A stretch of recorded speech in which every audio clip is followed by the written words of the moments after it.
what you just said hits the nail on the head. Like, I love tying things together as a campaign goes on. So even if you didn't give them that this is the Black Rose up front, but maybe there was something at the scene. Maybe they were just like, well, what is left at the scene? I do an investigation check, or I'm looking at the stuff nearby. And you give them, like, maybe there's an item there. Like, oh, yeah, there's like a shovel off to the side. A shovel. Okay, whatever. And I'm just improvising right now. But then, like, 7 sessions later, there's like a group that is known for carrying their shovels. Because normally, if they have time, they bury the people they murder or something. I don't know. Yeah. And now all of a sudden they're like, oh my gosh, this guy murdered that guy earlier. He just didn't have time to bury him. Totally. I love that. Just tying stuff together later on. And like you said, it's the aha moment for those players. They're like, oh, we could have stopped this earlier on. Or, oh, now we've solved the original mystery that we didn't even know we were trying to solve. Or, you know. I like letting the players unknowingly create the mystery. Yes. You just start theorizing and you just pick your most entertaining one as they're theorizing. You're just sitting there like with that all-knowing look, not really having anything written down. Oh, yeah. Yeah, that politician. Yeah, they totally murdered someone. Okay, let's see how'd that happen.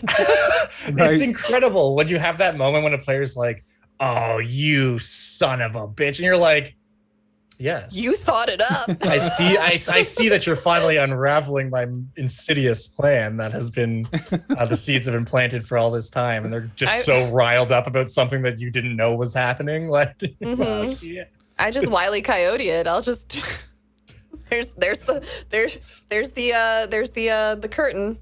Yeah. Pull back. There's just a wall there, but I'm gonna let you think that it's actually a tunnel to somewhere. Exactly. Well, that's kind of, this is a little off topic, but that's kind of like what they say when you prep like puzzles and stuff. Like, don't come up with the solution.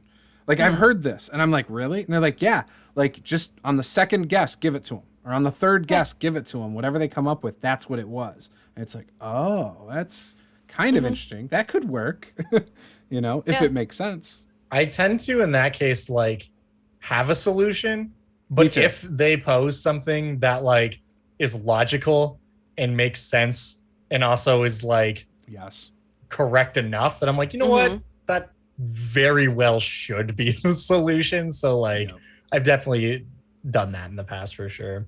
Yeah, I think that's one of my favorite things that I've learned from other DMs is just let the players think that they're smart and that they figured it out. Because so many DMs have let me do that it's just like it totally makes sense. Because there was one puzzle where we had a circle of candles that we had to put out, and we had to supposedly blow them out in a very specific order so that they would all go out. Otherwise, they'd start relighting. And my character was a barbarian with a circular shield, so she just set it down on top of all the candles at once. And there's no oxygen getting to those wicks, so they are out. And my DM was like, perfect. Yeah, outsmarted the puzzle. Yeah, the barbarian figured it out.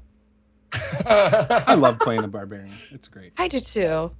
I'm terrible at puzzles. I'm so bad. Do you know, I'm so bad at puzzles, and I watch all of Wally's puzzle videos. And so Wally DM, for those of you who don't know, Wally DM does puzzle videos, right? He does really good ones, and he shows you everything. And I can never figure any of them out. So one day we were doing one of these. He made a puzzle specifically for me that he thought I could figure out. And oh no. No, I got it straight away. Away. Yeah. So I didn't feel like a complete idiot. And I think some of the people in the panel were like really surprised. And I was like, no, that was so simple. But Wally knows me well enough. He'll know what I can figure out, what I can't figure out. Yeah. And that is, I think, the trick with puzzles is the dungeon master knowing the players well enough that they know what their ability to figure things out is. I think the worst thing about a lot of D&D puzzles is that the information is so niche. Like there was a puzzle that a DM gave a party I was in once where you had to put in the order of I think it was I want to say it was like it wasn't chromatic dragons, and it wasn't. I think it was of a certain specific group of dragons. It wasn't the chromatics though, and none of us knew it. And this DM was like, "I thought you guys would get it right away." It wasn't. We were stuck on this puzzle trying to put them in the correct order of like, and I think that the problem is like there are these really cool puzzles out there like that, but it's such niche information that if your players don't know that information, they're never gonna get it. So it's player information, not character information usually. When it comes to like riddles and puzzles, the answer should be universal. It should be someone who does not know anything about D&D can solve. Yes. That's my opinion. Well, so I have a couple opinions on puzzles. I'm totally turning this into a 5th video, by the way. I'm going to take the puzzle thing into its own thing. I'm playing Tomb of Annihilation. I suck at puzzles, and there's a ton of them in there. And there's clues in the like story that you get from like the motifs and the different things, right? But it is still so hard to figure out based on that because you can still do multiple different things that could logically solve most of the puzzles in there, I feel. And then some of them are so stupid and obvious. Not going to ruin any, but there's one about, someone going up on shoulders, and why would you be on someone's shoulders like a chicken to go through? Now, I did guess that puzzle correctly, but the other members of my group were like, that's stupid. No, we're not doing that. I was like, all right, whatever. I'm the dumb barbarian. You don't have to do what I do. So I didn't think anything of it until later the DM was like, that was actually the solution to not get hit with a bunch of traps. I was like, oh, well, that is stupid. But yeah, like I think puzzles are so difficult because again, it comes down to player knowledge and characters. While a character might know that, you as a person might not know that. As a person, your intelligence might be 12 in real life, but your character's a 19 intelligence. They'd solve that like that, because they're that kind of character. So what I think as DMs you should do with puzzles too is prep some clues and then give them those clues based on a die roll. Like if they seem stuck or maybe they do something close to it and you're like, maybe you roll it for them. And you're like, okay, yeah, here's a clue based on what you just did. Even then, if your players are completely stuck, they have all the clues, have them roll the intelligence roll and set the DC at whatever you want it to be. And like it doesn't, you don't have to like leave them stuck on a puzzle for the entire session. Yep. Like let them do something to just move on. Cause like you said, like not everyone may get puzzles. A lot of them may be describing visual things, but not include a visual. Yes. So the visual learners who are playing the game, they're never going to get it. So yeah, a puzzle should be something that anyone can solve, not like it shouldn't be reliant on a lot of factors. It should be something you can get within a few minutes. I agree. Definitely. And it's one of those things too that like that's kind of a core principle of just game design in general. That like if you're trying to do a complex puzzle, don't just give your players a complex puzzle. Give them like 3 versions of that puzzle throughout the dungeon that start out at like its most fundamental baby form. That it's like, oh, here's a thing, you have to press a button. Okay, it works, cool. And then like 3 puzzles later, we're doing some version of that has all these extra things added into it. Because that's really important. Because like if you just give your players some huge complex puzzle, they're gonna feel like idiots if they can't figure it out. But if you give them the answers to it as part of a couple other puzzles before they get to that big part, then they're probably going to get it pretty easily, but they'll feel smart because they've learned. Like you have learned a thing and your brain will do the thing where it's like, oh, hell yeah, we learned some stuff. Like let's apply that knowledge, Yeah. So I think incremental puzzles are definitely something people don't do enough. Yeah. I wrote one and it worked out really, really well for the party. I put a puzzle box as one of the final puzzles in an adventure. And I told the party, like, okay, so if someone helps you, you can roll with advantage. But if you don't get it with the advantage, someone else in the party has to do it next. You can't do it again.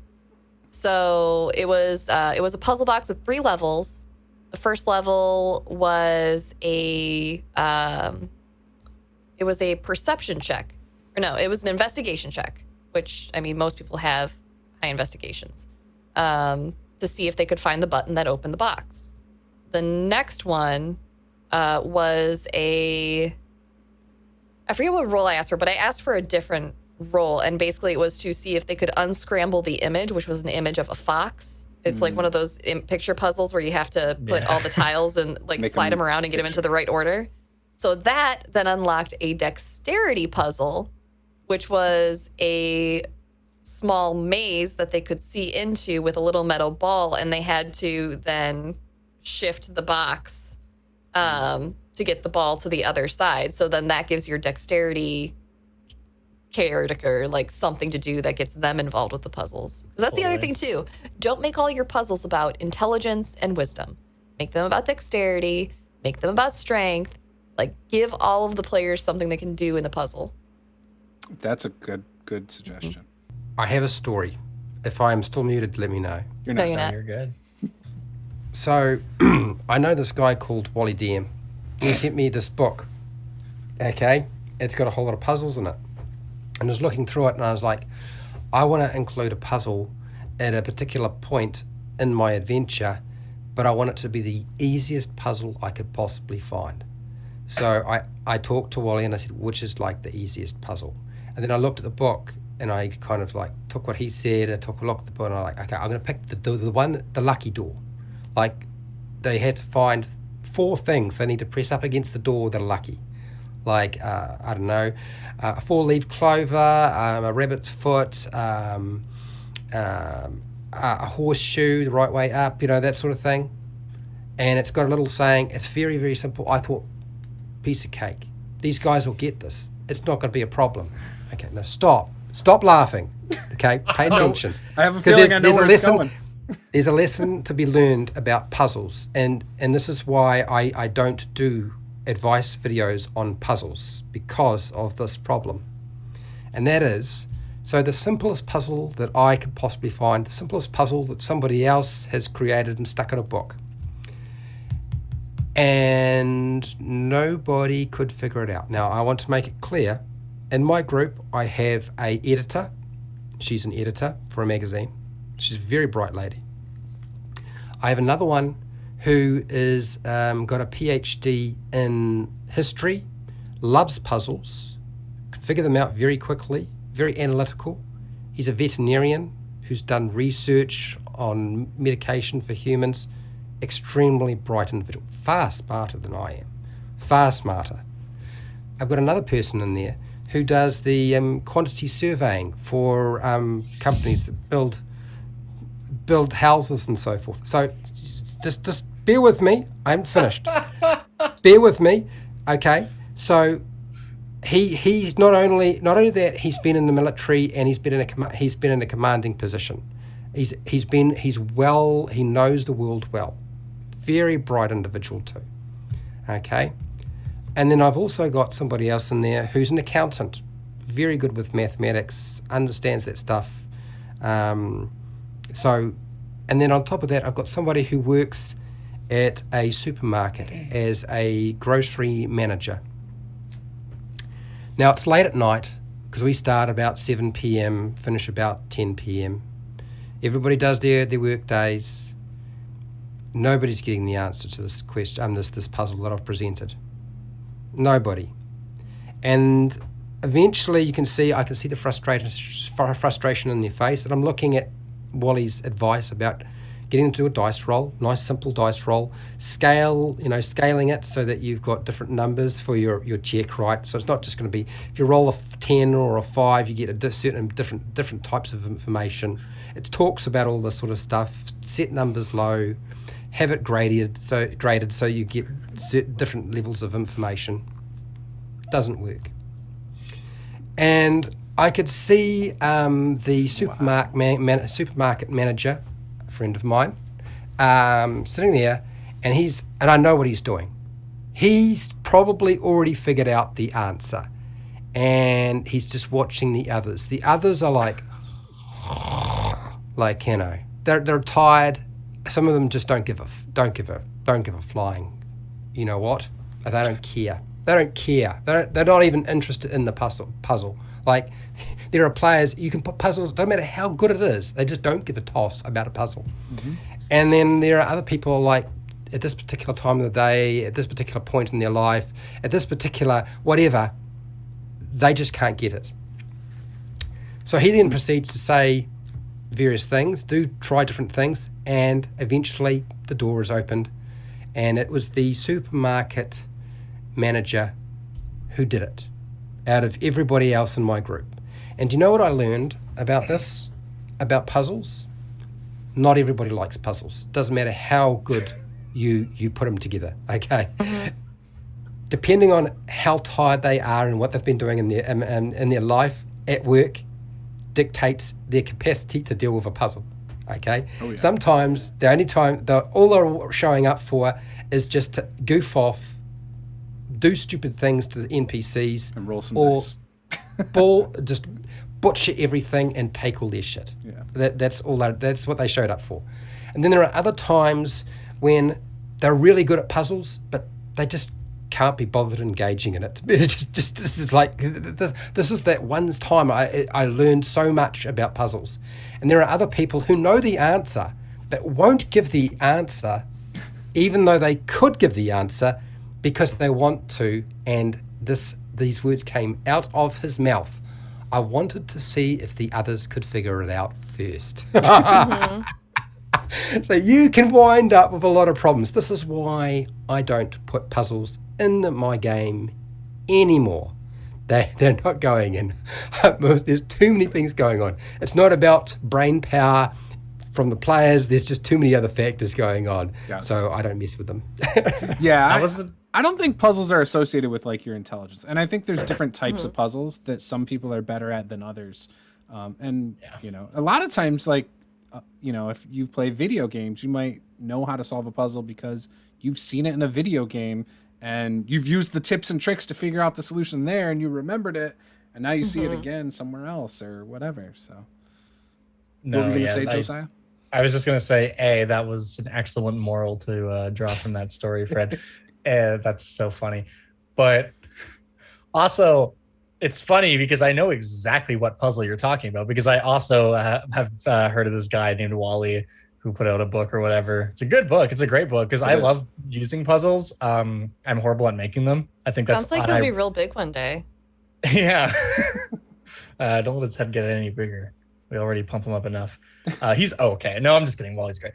I'm literally working on a video with him right now. I think Wally's incredible. He's a really good content creator. But anyways, I use this book all the time because like I think one of my biggest weaknesses as a DM is I suck at making puzzles because I always end up making them way too simple or way too complicated. And his book is great for that. So I know exactly what puzzle you're talking about, Fred. I've used it before. I used it like a few months ago. In the group I used it with, because they were like, oh, we want some more puzzles. I was like, okay, sure. Let me got a whole book of them right here. Yeah, right. So I used that. And as I was describing the door, one of the players did this. They went, like, just gave me this look like, come on, dude. Like, and then he was like, yeah, it's this. And we were like, okay, cool. And he was like, we're not children. And it's like, okay. I'll do some of the harder ones because I had the exact same thought process as you, Fred. I was like, I want to just give him in like an easy one because I don't want to like get stuck for a long time because I've had that experience. So that's very funny that we had polar opposite experiences with that same puzzle, which I think really is a testament to what you guys were just saying in that like every puzzle is different and people's brains work in very weird and mysterious ways.